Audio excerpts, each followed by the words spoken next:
friendship that'll never ever end.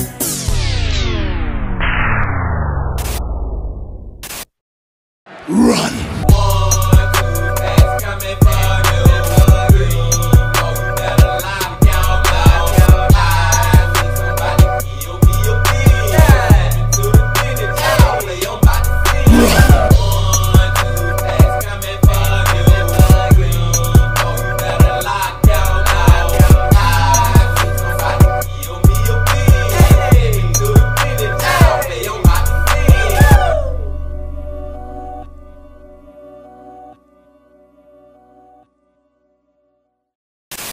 It's a beautiful day in the neighborhood. Reaction Beanie Yo 728. Tighten that neighborhood, my brothers and sisters. It is officially the first day of spring 2025, being teen. And today, we are going back to Kyle from Dyer Trip. Back to Dyer Trip, y'all. And the title of the video is The Children's Book Author with Kids in Her Dungeon, Jennifer Wolfthal. Now, you mean to tell me that this lady was writing children's books while also having kids freaking kidnapped? That is crazy, y'all. We are in for a wild one today, and I'm ready to get into it. But before we get into it, being team, y'all know what y'all got to do. Get whatever you may need. Get what you need, please. We are back to Kyle from Dyer Trip. Y'all got what y'all need. Y'all ready to go? Then let's go.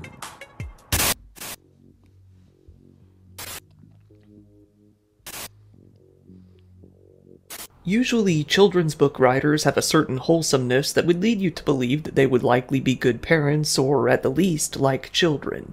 Little did anyone know that was absolutely not the case for one certain author. Get whatever you may need.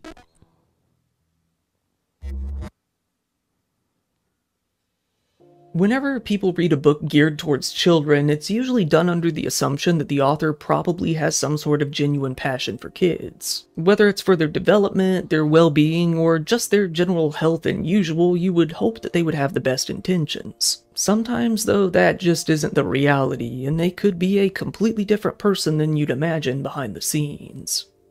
Facts. Today's story is about Jennifer Wolfthal, a 45-year-old woman who wrote a children's book that was met with some critical acclaim, one called A Real Friend. To learn more about Jennifer's upbringing, let's take a look at her own brief author profile on Amazon. Jennifer Wolfthal grew up in sunny South Florida, United States. As a child, you would find her immersed in anything creative, drawing, dancing, and playing teacher with her stuffed animal students.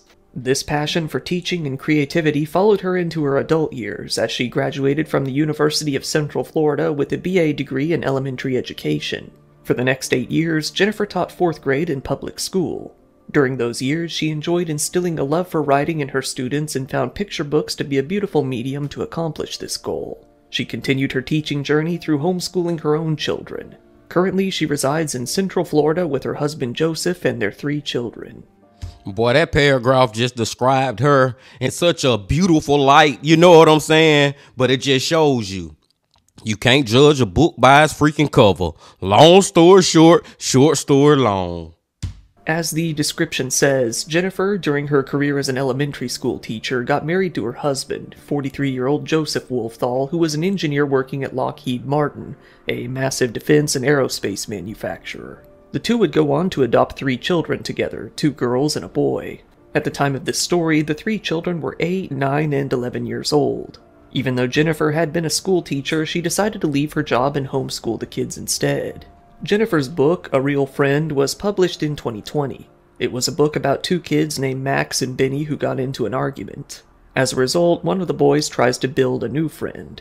But in the end, the 2 main characters got over their fight and started being friends again. The book was described as a recognizable picture book about playing together, quarreling, and patching up a quarrel. After the success of this book, Jennifer began to write another one called Cora Belle's Butterfly that was all set to release in 2021. However, after the horrid details of her home life eventually came to surface, that release date would never come to be.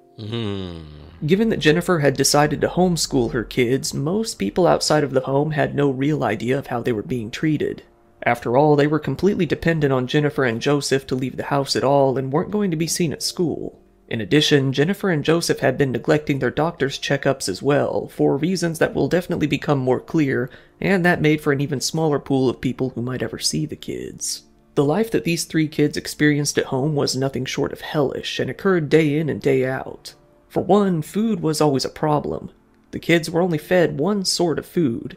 Jennifer and Joseph would simply pour some cereal, vegetable puree, which is a smooth, liquid-like mixture of mashed vegetables, and water into a bowl. They would then stir it up and give it to the kids every single meal, treating it more like feeding a pet than a human being. Even with this being their only option for food, the kids were still lucky if they were given all of their meals. Sometimes the two parents would simply, for whatever reason, refuse to feed them until late in the afternoon, resulting in the kids only getting 1 or maybe 2 meals a day that definitely didn't amount to their daily necessary intake. Even so, the children were so sick of the disgusting mixture of food that, even while starving, they still couldn't bring themselves to eat it at points. This would only lead to punishment. They would face quite a wide variety of different punishments by the parents for nearly any minor offense one could make, or simply because the two parents were angry and felt like taking it out on the kids. One of the most common punishments for the kids would be that they would have to exercise to the point of exhaustion. Given that there was always something to be punished for, nearly every night would conclude with the kids being forced to do squats endlessly by their desk until they simply couldn't continue anymore. Despite the family seeming to not be religious, Jennifer would tell the kids that they couldn't stop sinning, with her seemingly implying that they were sinning against their parents. The kids were also forced to write out various phrases as punishment, sometimes thousands of times. One of the most common things that they would write after being punished, being written well over 1,000 times by one child alone, was, "My body stays flat on the bed at all times. I was never given permission to move or say anything else. Now I get to write about this along with everything else. I'm a fool." Boy, they were putting these children through a lot. You know what I'm saying? Excuse me, y'all. They were putting these children through a freaking lot. And what make it even freaking worse is it not just one parent, it's two of them. Both of the freaking parents in cahoot working together, basically torturing and starving these kids. And they're not even they real parents, which in a way make it worse. It don't, but you get what I'm saying, man. These are adopted children thinking that they got a second chance at life with new parents, and this what they end up with. Sad. Jennifer and Joseph weren't above using physical punishment towards the kids either. They showed a particular sadistic enthusiasm for an object that they called the whacker. While it isn't quite known what exactly the whacker was, it has been described as some sort of oblong object that the couple wrapped in a cloth, likely hoping that it would prevent the item from leaving marks. That was anything but the case, as the couple would often strike the same parts of their bodies so many times in the same place that they would draw blood and leave open, untreated wounds all over the kids. One of the kids once asked for bandages for their wounds, which angered the parents and resulted in yet another beating. After that, they all simply stopped asking. As if So we done went from starving and torturing to now they beating them. And another sad part about this case is the kids just locked in this house. Like the outside world don't know what the freak going on because they not even going to school no more. So they in this house with these freaking monsters 24/7 just locked in here. Sad, man. Lack of food, exercising to the point of exhaustion, and being beaten weren't enough. Jennifer and Joseph weren't content to stop there. The parents, for some reason, were also very strict about controlling the children's bathroom habits. The three were only allowed to go to the bathroom at certain times, sometimes twice a day, but usually less. Aside from those scheduled, permitted times, the kids were not allowed to enter into the bathroom. Instead, all three of them were forced into wearing diapers for the majority of the time, despite all of them being well beyond the age of being potty trained. Most of the time, they would simply give up and use the diapers instead of asking to use the restroom in fear of being punished even more. Even despite being forced to wear these diapers, the kids wouldn't be allowed to shower or bathe for weeks at a time. In fact, the kids have since said that they didn't even hear their parents showering but once in a long while. Usually every night, as yet another form of punishment, the kids would have cold water poured over them as they slept in bed. To make things worse, they didn't even have any bedding to begin with, sleeping on rubber mattresses with a pillow with no case. They weren't even allowed to clean off the water, leading to them trying to covertly drink the water around their heads so that they could at least sleep on their side. It seemed that Jennifer liked this punishment in particular, enjoying watching the kids squirm afterwards. The kids said that while Joseph was there, he didn't seem to care to help them. Not content with how freezing cold the kids were already, Jennifer would force them to sleep with large, loud box fans near their beds at night. This was done for two reasons. One of the reasons was to make them even colder and simply pile on the torture. One of the other reasons was so that the kids couldn't hear the parents interacting with the other children and so that they couldn't even whisper to communicate with each other at bedtime. This was never foolproof though, as the kids could still hear each other being screamed at throughout the night along with the cries of their siblings. Over time, it had been years since any of the kids had seen anyone outside of their own home. One of the daughters has said that she was forced to keep track of the days and months by counting in her head, afraid to even write them down and face punishment for whatever arbitrary reason. After long enough, the kids were too scared to even leave their room and venture out into the rest of the house itself. Their room became a makeshift dungeon, and the kids were doomed to a life of merely existing in a quiet room, waiting for their adopted parents to get angry, storm into that room, and torture them again at any given moment. For years and years, this would all continue. While the parents had stopped letting their kids get medical care entirely, or risk having their abuse being exposed, this all changed when one of the kids, the 8-year-old daughter, the youngest, ended up right on death's door. This brings us to New Year's Day 2021. After Jennifer's adopted 8-year-old daughter became unresponsive, she and Joseph decided that they had no choice but to bring her out to the hospital. Taking her to the Advent Hospital in Winter Park, Florida, the doctors were quickly overwhelmed with the severity of the case. The staff quickly realized that this was far above and beyond a simple urgent care visit and instead had the girl transferred to another location, to a hospital equipped with a pediatric intensive care unit. The girl was quickly found to have been suffering from a good number of medical issues. For one, she was experiencing both kidney and liver failure at once. She also had pneumonia in both lungs, sepsis, and a staph infection. In addition, she was suffering from numerous open, infected wounds on her legs, a large bump on the back of her head, 2 black eyes, and broken front teeth.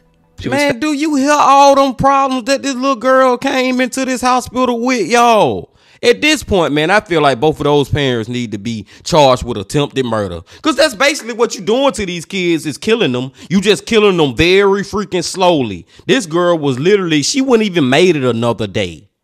Oh my God. Yeah, they need life in prison, Bean Team. Both of them, the mama and the daddy. Long story short, short story long. Found to barely weigh 40 pounds, which is very underweight for her age. Given how severe the case was, the medical staff immediately called the police to come get a read on the situation. The authorities made their way out to the hospital and met with a Child Protective Services agent. The cops first came across Joseph and questioned him about the events leading up to the girl's hospitalization. While talking, Joseph mentioned that he needed to go home because the other 2 kids had been left there alone. Very concerned that the couple were treating their other kids in the same way, the police arrested Joseph on the spot. They then made their way out to the family home and picked up the other 2 kids to take to the hospital for their own checks. Meanwhile, at the hospital, Jennifer was arguing with medical staff about what had happened to the kids. She told the doctors and nurses that all of the girl's injuries were simply due to unfortunate timing, with the girl just happening to have a series of falls and mishaps in the weeks leading up to the visit. They didn't believe her. Instead, she added that the girl's broken front teeth were caused by brushing her teeth too hard. They believed that claim even less. The police wrote that the claims didn't even make any sense, saying, "Due to the height and weight of the girl, it is not likely the swollen bruise on the back of her head and the laceration on her lip and broken tooth were caused by off-balance falls." Shortly after, Jennifer was also arrested and taken into police custody. The other 2 children left back at the family home were found to be in what has only been called a horrific state upon arriving at the hospital. While the youngest daughter was definitely in the worst shape currently, the other 2 were barely doing much better. One of the kids was in the hospital for a week, being treated for their numerous open wounds, their malnutrition, bruising, and various skin infections. The other child was in the hospital for 2 weeks due to the same symptoms, although this child also needed what is called refeeding from the hospital. This meant that they were so malnourished that they needed to get used to eating food again slowly or risk shock to the system.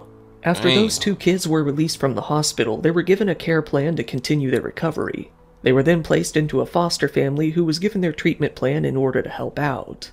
Once the 2 kids were well enough, they were asked to come out to a local Kids House Advocacy Center for some follow-up interviews on what they had experienced. To start, the 2 opened up by saying that their mom and dad were not nice people. Given how little of the world they knew outside of their own bedroom, it's likely that they didn't even realize how much of an understatement that was. Yeah. They began to explain all of the abuse they routinely experienced to the police. Everything from the food, the item they called the whacker, the writings, the exercise, the cold water, everything. As police continued their investigation at the house, they found more evidence for the rest of the abuse that wasn't so immediately apparent with their injuries. This included things like the thousands and thousands of phrases that the kids had to write continuously as punishment. They also found that the locks on the bedroom door were backwards, meaning that the parents were likely locking them in from the outside.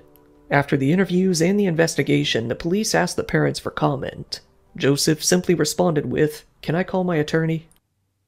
Given Jennifer and Joseph's good careers and the passion for childcare that they both seemingly shared, both members of the community and people who had read Jennifer's book were shocked to hear how they actually treated their own kids. It isn't too often that someone making happy, feel-good stories for children is actually keeping kids locked up in their own makeshift dungeon, after all. Jennifer Wolfthal was arrested on charges of aggravated child abuse and neglect. Joseph was hit with very much the same charges, with his also including a charge of false imprisonment. However, 3 weeks later, Jennifer was arrested a second time while in custody with the charges of false imprisonment added to her case as well. Even all these weeks later, their 8-year-old girl was still in the hospital while the other 2 were getting used to foster care. Joseph's arrest report noted that the police hoped for him to not have any more contact with his wife and kids if he happened to be released. A judge set his bail at $210,000, which it seems that he was unable to pay. After all of the news came out, Jennifer's writing career came crumbling down almost instantly. This led to her privating her website and shutting down her social media as quickly as possible. All over the internet, on any website that sold her books, her works were getting review bombed. Many of these reviews were notifying potential buyers about what she had done, urging them not to support such a monster. The publisher of the book, Clavis Publishing, wrote a statement about the whole ordeal on Google Books fairly shortly after everything came to light. They stated, "We were made aware of horrific news regarding one-time Clavis author Jennifer Wolfthal's arrest and strongly condemn child abuse, abandonment, and neglect today and always." In court, the judge made it clear that the couple very well could be facing more than 100 years in prison based on the severity of the charges. However, before it could come to that, both Jennifer and Joseph decided that they would take a plea deal. In exchange for a much, much lesser sentence, they would plead guilty to what they had done. In 2024, their trial would finally come to a conclusion. Throughout the court case, neither of the 2 had anything to say at all beyond their pleas. The prosecutor said in a statement that, luckily, all of the children were living with a different family now and had no further contact with their parents. After a while, it came time for their sentencing. As a part of their plea deal, they ended up with much less than 100 years. Joseph was sentenced to a total of 10 years in prison. Jennifer, with her seeing as taken more of a lead in the abuse, was sentenced to 12 years. God damn it, man. God damn it. God damn it. God damn it.